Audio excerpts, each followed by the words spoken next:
नमस्कार, आप सभी का स्वागत डीडी न्यूज पर। आपके साथ मैं हूं मुकुल शर्मा। इस वक्त की बड़ी और अहम खबरों से आपको रूबरू कराएंगे, लेकिन सबसे पहले नजर डालते हैं हेडलाइंस पर। प्रधानमंत्री ने बेंगलुरु में 22,800 करोड़ रुपए की मेट्रो परियोजनाओं का किया उद्घाटन और शिलान्यास। 4 राज्यों के लिए 3 नई वंदे भारत ट्रेन को दिखाई हरी झंडी।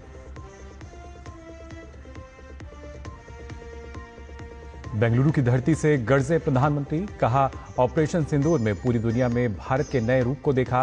विकसित भारत की यात्रा को डिजिटल इंडिया के साथ साथ आगे बढ़ाने पर दिया जोर।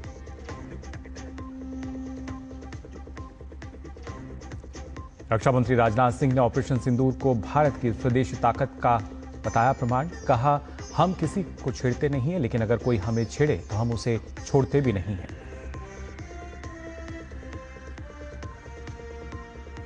चुनाव आयोग पर राहुल गांधी के आरोपों के जवाब में भाजपा का पलटवार।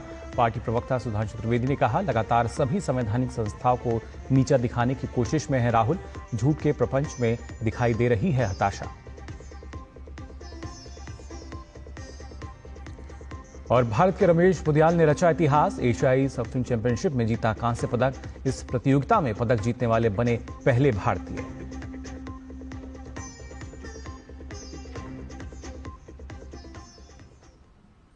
और आइए अब खबरें देखते हैं विस्तार से। सबसे पहले बात करते हैं प्रधानमंत्री के कर्नाटका दौरे को लेकर। प्रधानमंत्री नरेंद्र मोदी ने बेंगलौर मेट्रो चरण 2 की परियोजनाओं के तहत आरवी रोड से बोम्मासंद्रा तक येलो लाइन का उद्घाटन किया। इस लाइन की लंबाई 19 किलोमीटर से अधिक है और इसमें 16 स्टेशन हैं। इस पर लगभग 7,160 करोड़ रुपए का खर्च हुआ है। इस येलो लाइन के खुलने से बेंगलुरु में मेट्रो का परिचालन नेटवर्क 96 किलोमीटर से अधिक हो जाएगा और इस क्षेत्र की बड़ी जनसंख्या को सेवा प्रदान करेगा। आज बेंगलुरु की पहचान दुनिया के बड़े सिटीज के साथ होती है। हमें ग्लोबली कॉम्पीट भी करना है, इतना ही नहीं लीड भी करना है। हम तभी आगे निकलेंगे जब हमारे शहर स्मार्ट होंगे, फास्ट होंगे, एफिशिएंट होंगे। इसलिए आज मॉडर्न इंफ्रा के लिए प्रोजेक्ट पूरे कराने पर हमारा इतना जोर है। आज आरवी रोड से बोम्मासंद्रा तक येलो लाइन शुरू हुई है। ये बेंगलुरु के कई अहम एरियाज को आपस में कनेक्ट करेगी। बसवनगुड़ी से इलेक्ट्रॉनिक सिटी तक ये सफर में भी अब सब कम समय लगेगा। इससे लाखों लोगों के जीवन में ईज ऑफ लिविंग बढ़ेगी, ईज ऑफ वर्किंग बढ़ेगी। साथ ही प्रधानमंत्री नरेंद्र मोदी ने आरवी रोड से इलेक्ट्रॉनिक सिटी मेट्रो स्टेशन तक मेट्रो की सवारी भी की। इस दौरान उन्होंने विभिन्न वर्गों में काम करने वाले लोगों से बातचीत की। उनका प्रत्येक स्टेशन पर शहरवासियों ने भव्य स्वागत किया। प्रधानमंत्री नरेंद्र मोदी ने भारत को दुनिया की सबसे तेजी से बढ़ती अर्थव्यवस्था बताया। उन्होंने कहा कि 2014 से पहले मेट्रो सेवा सिर्फ 5 शहरों तक सीमित थी, लेकिन अब 24 शहरों में इसका विस्तार हो चुका है। आज भारत दुनिया की फास्टेस्ट ग्रोइंग मेजर इकोनॉमी है।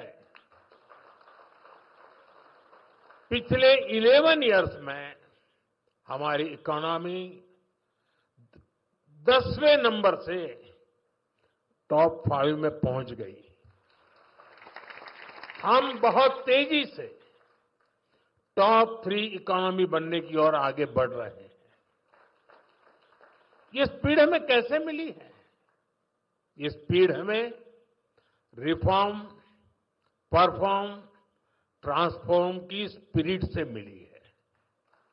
ये स्पीड हमें साफ नियत और ईमानदार प्रयासों से मिली है। आप याद करिए, 2014 में मेट्रो सिर्फ 5 शहरों तक सीमित थी, 5 सिटीज। अब 24 सिटीज में 1000 किलोमीटर से ज्यादा मेट्रो नेटवर्क है।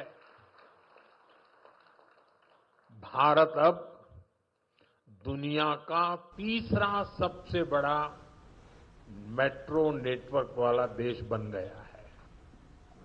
प्रधानमंत्री नरेंद्र मोदी ने 15,610 करोड़ रुपए से अधिक की लागत की बेंगलौर मेट्रो चरण 3 परियोजना की आधारशिला भी रखी।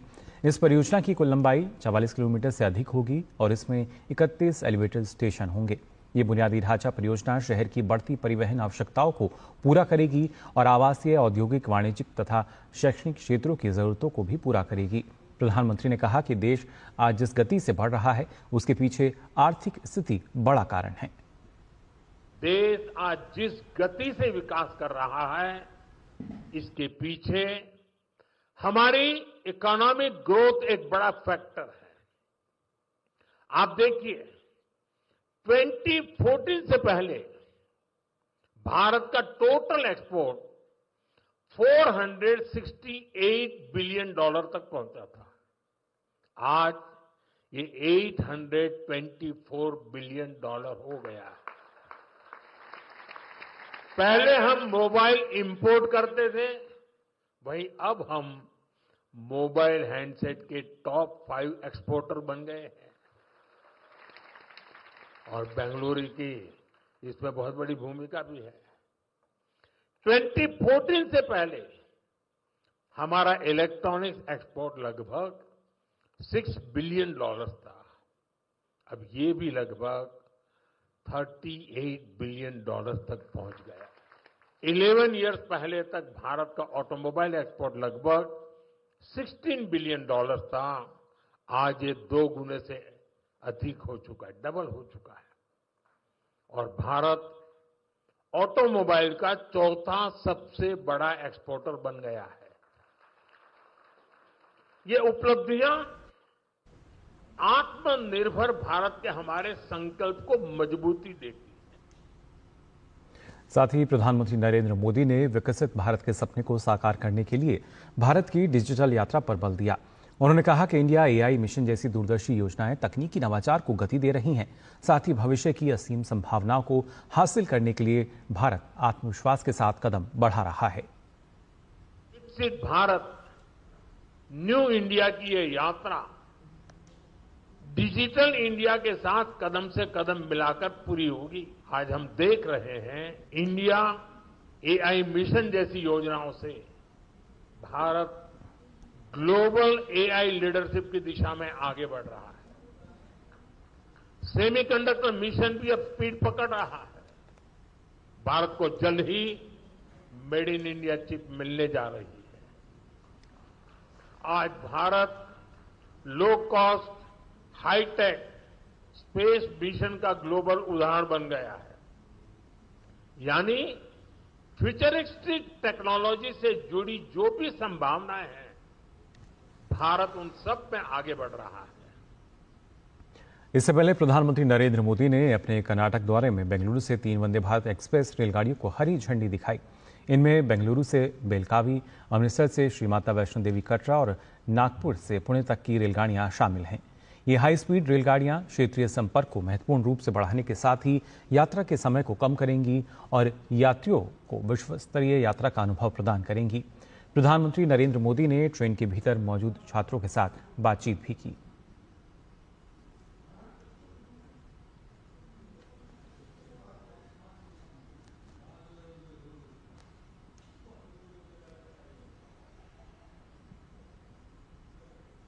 तो देखा आपने कर्नाटक के बेंगलुरु में प्रधानमंत्री नरेंद्र मोदी ने देश को 3 नई वंदे भारत ट्रेनों को समर्पित किया।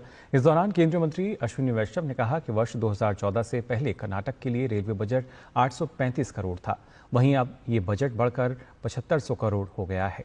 केंद्रीय मंत्री ने कहा कि पीएम मोदी के विजन से भारतीय रेलवे में वंदे भारत, नमो भारत जैसी ट्रेनों का संचालन हो रहा है। Railway budget for Karnataka used to be a meager 835 crore before 2014. 835 crore. Such an important state, Karnataka. Today our Prime Minister is giving 7,500 crore rupees. 54,000 crore rupees worth projects are going on in Karnataka. We are redeveloping 61 stations in Karnataka under the Amrit Bharat station. 124 flyovers and underpasses are being constructed. Friends, Honorable Prime Minister Shri Narendra Modi ji has laid a very strong foundation for Viksit Bharat in 2047. The entire nation is participating in achieving this collective dream of our nation. इस दौरान केंद्रीय मंत्री ने कहा कि भारत हर क्षेत्र में बदलाव ला रहा है।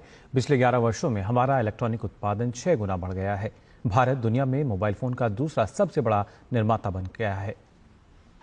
Electronics production has grown 6 times in the last 11 years. Today, electronics manufacturing has touched 12 lakh crore rupees. Electronics exports has gone up 8 times. 11 years ago, nobody could think that we will be exporting electronics. Today, it has crossed 3 lakh crore rupees. India has become second largest manufacturer of mobile phones in the world. And now, in our Bengaluru, Namma Bengaluru, Devanalli is becoming a major iPhone manufacturing hub. Karnataka के बेंगलुरु में PM Modi द्वारा yellow line metro के उद्घाटन के मौके पर केंद्रीय मंत्री मनोहर लाल ने मेट्रो के संचालन को समय की मांग बताया। केंद्रीय मंत्री ने मेट्रो के संचालन के लिए सांसद तेजस्वी सूर्या को बधाई दी। बेंगलुरु एक सिलिकॉन सिटी इस नाम से जाना जाता है, न केवल देश में बल्कि दुनिया में विख्यात है।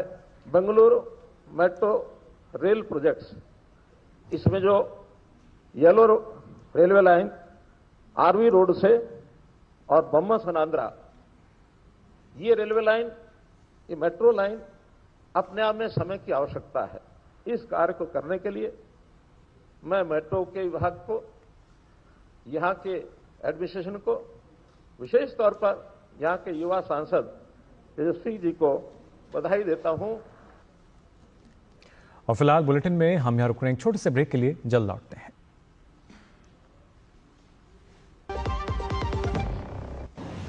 श्रावण भादो मास में निकलने वाली श्री महाकालेश्वर की सवारी में इस वर्ष हैं अनेक रंग।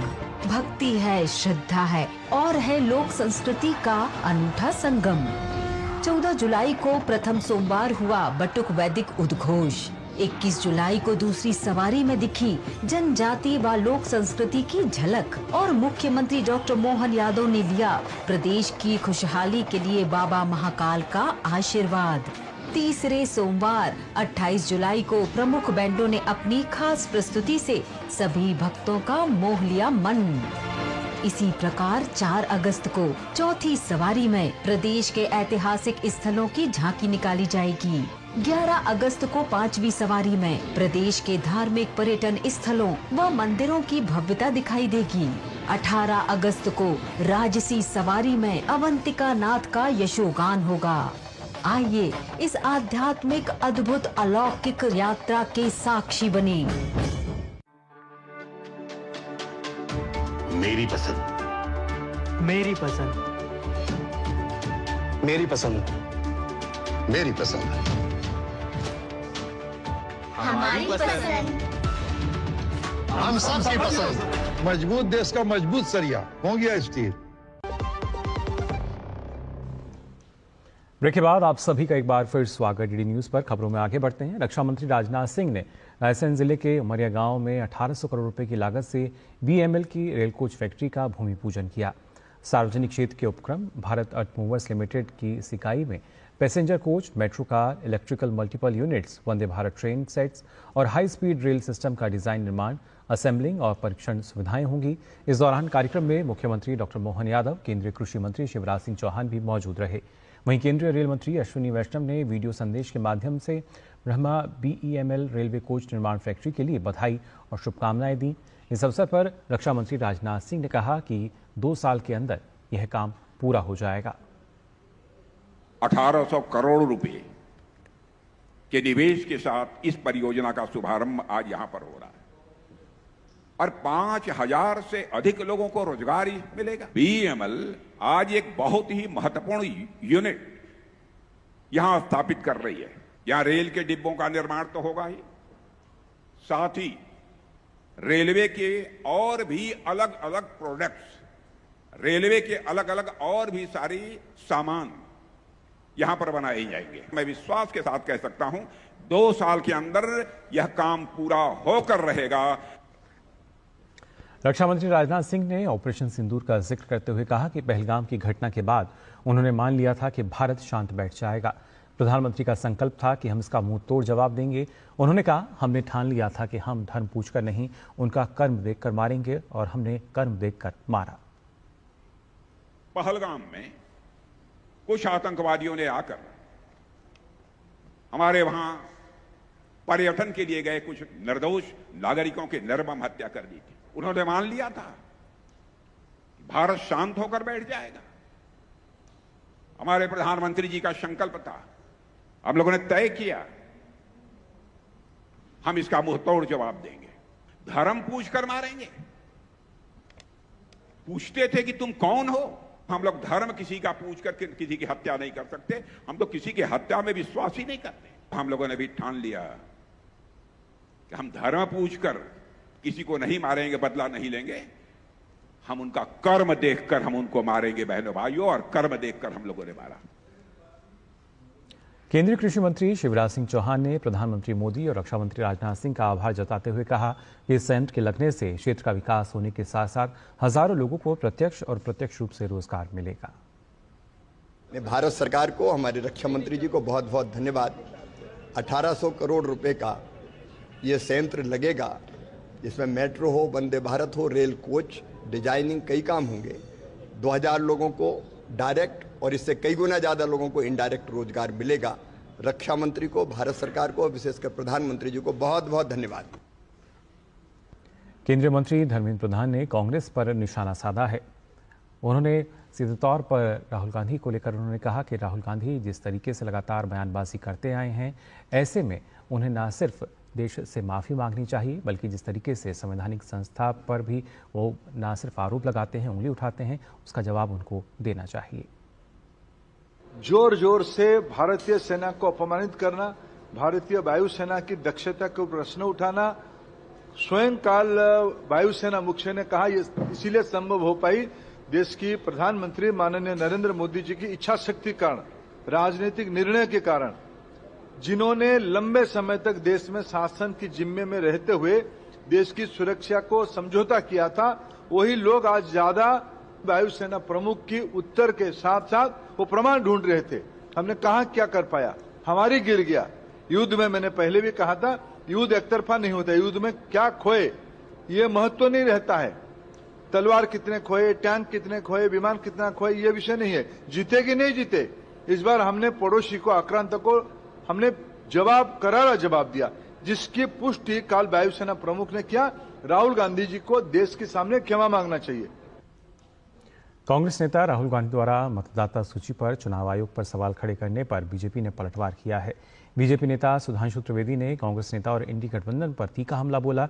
बीजेपी नेता ने आरोप लगाते हुए कहा कि राहुल गांधी चुनाव आयोग पर मनगढ़ंत आरोप लगा रहे हैं। Shri Rahul Gandhi ji, a perpetual youth of Indian politics who is consistently demeaning and degrading all the constitutional institutions, a new avatar of Goebbels, is now trying to put forth his frustration of losing power by making an unnecessary, uncalled for and totally false allegation on Election Commission. विश्व आदिवासी दिवस के अवसर पर दिल्ली में आदिवासी महासभा ने अंतर्राष्ट्रीय आदिवासी सांस्कृतिक महोत्सव 2025 का आयोजन किया, जिसमें दिल्ली, झारखंड, ओडिशा, छत्तीसगढ़ और उत्तर पूर्व के आदिवासी कलाकारों ने अपने नृत्य से भी दिल मोह लिया। इस अवसर पर कई प्रतिष्ठित आदिवासी लेखकों और चिंतकों ने आदिवासियों के अधिकारों और विकास पर अपने विचार साझा किए। पिछले 15 सालों से हर साल ये संस्था विश्व आदिवासी दिवस के अवसर पर समारोह का आयोजन करती है। यह आयोजन आदिवासी खान पान, पहनावे, बोली और सांस्कृतिक विरासत को दर्शाने के साथ ही आदिवासियों के विकास को दिशा देने का एक मंच प्रदान करता है। विश्व आदिवासी दिवस का सेलिब्रेशन दिल्ली में लगभग 15-17 साल से हम लोग मनाते हुए आ रहे हैं, और ये जो उत्सव है उस पर बहुत सारी चीज़ें चर्चा होती है। वर्तमान में जो परिस्थिति है आदिवासियों का, उनका हक, अधिकार, उनके बारे में चर्चा करना, लोगों को जागरूक करना, ये एक मुहिम है हमारा। और ये केवल जो हमने शुरुआत करी दिल्ली में, ये अब करीब करीब हर स्टेट में मनाना शुरू कर दिया। तो फिलहाल के लिए इस बुलेटिन में बस इतना ही, लेकिन देश और दुनिया की तमाम खबरों के लिए आप देखते रहिए डीडी न्यूज़।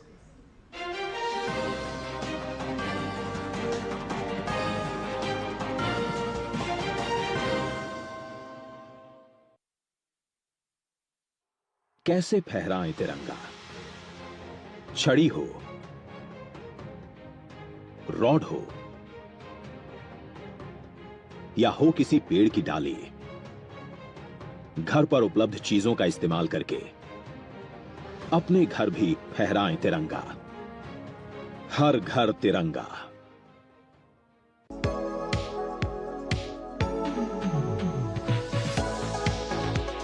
नई सुबह, नई शुरुआत। डीडी न्यूज के पावर पैक शो के साथ राजनीति, कारोबार और होगी सुर्खियों पर भी चर्चा। अखबारों की हेडलाइंस, खेल, सिनेमा सहित मिलेगी संपूर्ण खबर। देखिए नया सवेरा सोमवार से शुक्रवार सुबह 8 बजे डीडी न्यूज पर।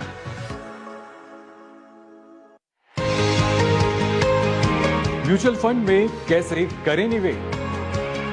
एसआईपी से कैसे जीती जाए?